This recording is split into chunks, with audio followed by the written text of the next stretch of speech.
Tim DVI Kepolisian berhasil mengidentifikasi 10 jenazah korban kecelakaan 17 kapal karam di perairan Kalimantan Barat. Tim DVI juga membuka posko antemortem bagi keluarga yang ingin melaporkan korban hilang.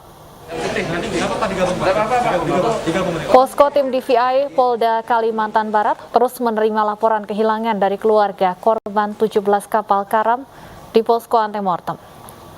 Pihak keluarga membawa surat keterangan berupa kartu keluarga, foto korban, serta diambil sampel darahnya untuk dicocokkan dengan jenazah korban.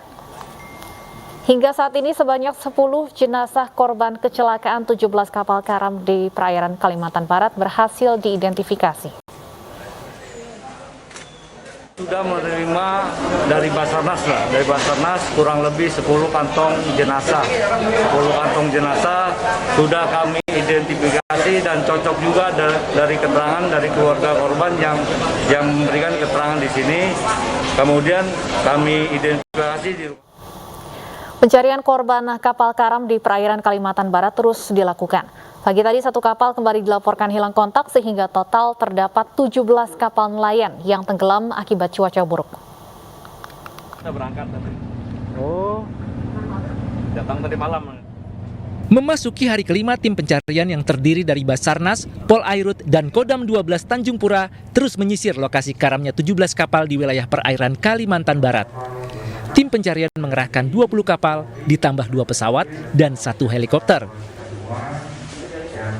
Pencarian korban kapal karam diperluas dengan menyisir pulau-pulau tak berpenghuni di sekitar perairan Kalimantan Barat. Hingga hari ini korban hilang bertambah 3 orang, sehingga total menjadi 42 orang. Sebanyak 17 kapal nelayan tenggelam di perairan Kalimantan Barat akibat cuaca buruk pada Selasa malam. 8 unit kapal sudah ditemukan, sementara 9 lainnya dalam pencarian. Dari total 134 korban anak buah kapal, 77 orang selamat, 42 dalam pencarian, dan 10 orang meninggal dunia. Dari Pontianak, Kalimantan Barat, Barlian Pasore, iNews melaporkan.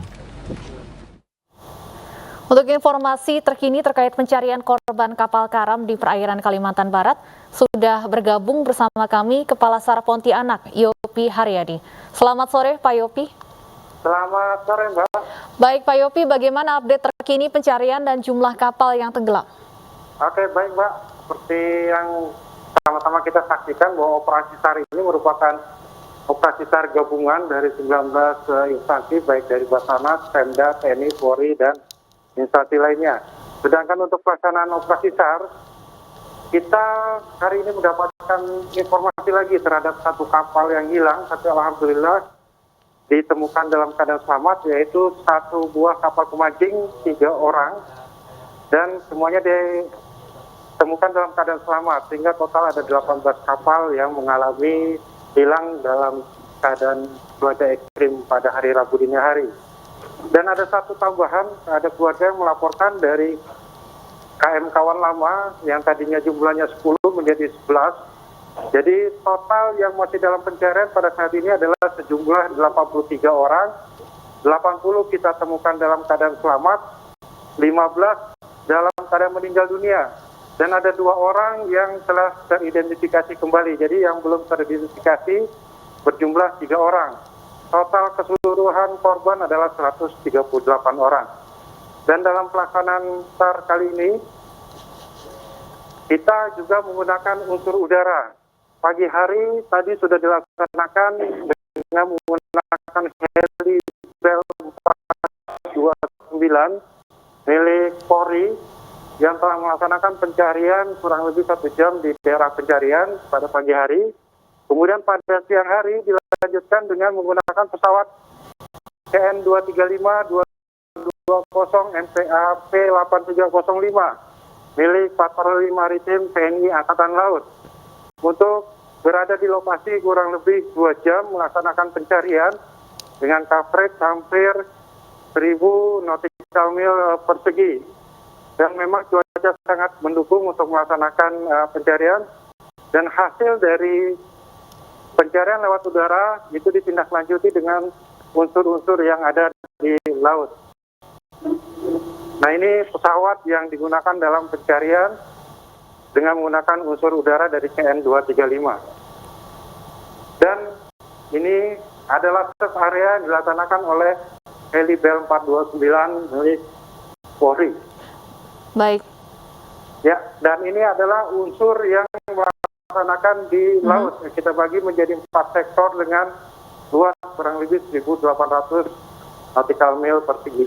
Baik, Pak Yopi, saya ingin izin konfirmasi ulang, ada berapa korban yang masih hilang? 43 sekarang, Mbak. 43 yang masih hilang. Untuk hari ini apakah ada yang berhasil ditemukan? Ada 3 orang dalam keadaan selamat dari kapal pemancing, Mbak. Baik, artinya total tadi ada penambahan 1 kapal, total ada 18 kapal yang tenggelam.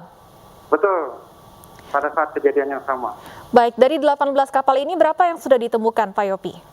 Yang sudah ditemukan dari kapalnya ini ada 1, 2, 3, 4, 5, 6, 7, 8, 9 kapal, Mbak. Baik, jadi artinya 9 lagi masih kita cari. 9 kapal dan 43 korban masih dalam pencarian. Untuk penyebab tenggelamnya kapal, apakah sudah diketahui, Pak Yopi? Kalau untuk penyebab, Mbak, memang murni dari cuaca yang ekstrim terjadi pada hari Rabu dini hari ini, Mbak.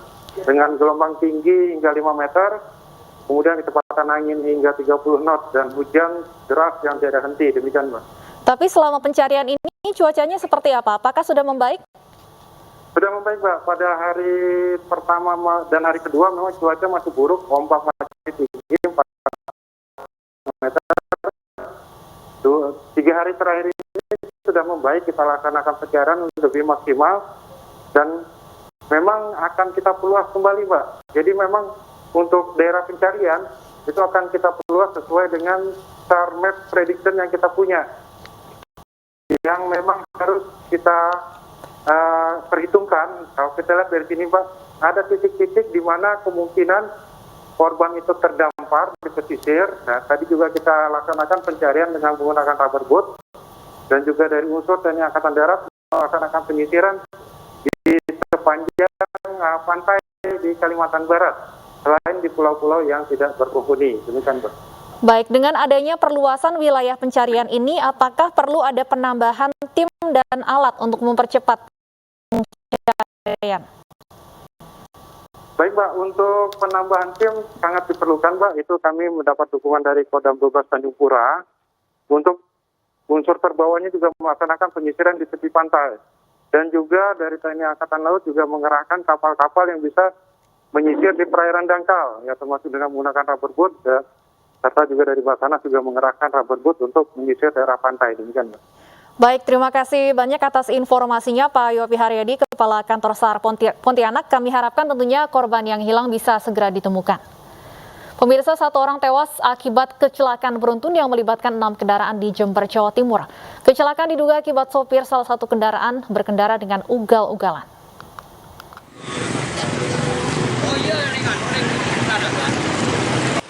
Warga yang akan beraktivitas di Pasar Manggisan, Tanggul, Jember, Jawa Timur dikejutkan dengan peristiwa kecelakaan beruntun pada Minggu pagi. 6 kendaraan yang terlibat kecelakaan, masing-masing truk, pick-up, minibus, sedan, dan sepeda motor sudah dalam kondisi ringsek. 1 orang tewas dalam kecelakaan beruntun ini, yakni seorang pengendara motor.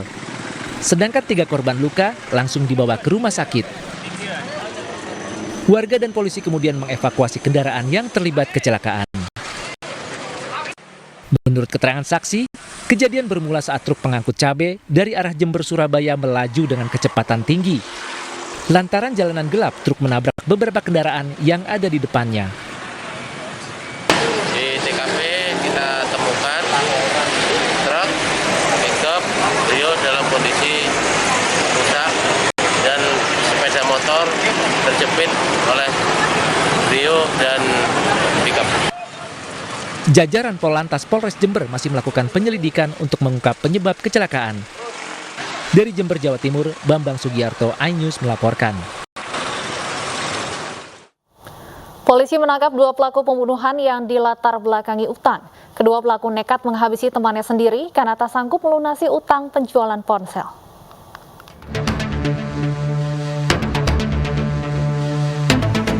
Polres Nagan Raya Aceh membekuk 2 pelaku pembunuhan Khairul Ambia, warga desa Samatiga, Kabupaten Aceh Barat, Aceh, yang tergeletak bersimbah darah di pinggir jalan.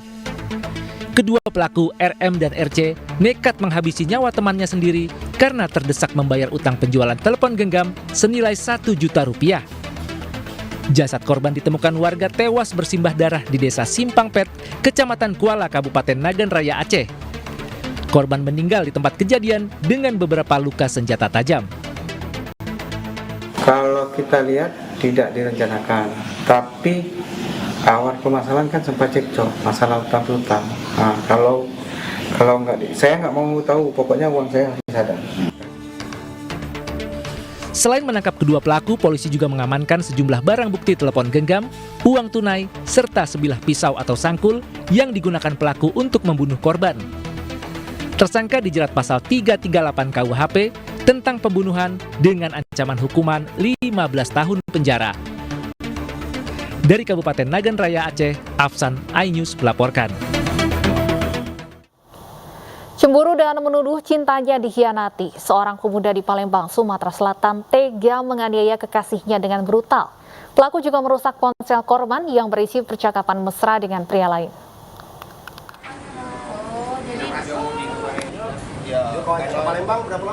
Muhammad Rizal, 26 tahun, harus berurusan dengan aparat Polrestabes Palembang. Ia dilaporkan telah menganiaya kekasihnya Owe yang bekerja sebagai pemandu lagu. Korban mengaku dianiaya hingga memar di wajah. Ponselnya juga dirusak pelaku yang menuduh dirinya menjalin cinta dengan pria lain. Itu siapa Mbak? Itu siapanya? Pacar sih. Pacar. Sudah lama pacaran dengan dia? 12 tahun. Baru sudah sering penganiayaan. Terakhir ini udah benar-benar ini. Temperamen ya Mbak? Jadi kalau dia marah sering pukul. Enggak kan pekerjaan gitu kan. Pekerjaan saya kan di luar. Penganiayaan ini bermula saat korban datang ke rumah pelaku untuk mengambil koper.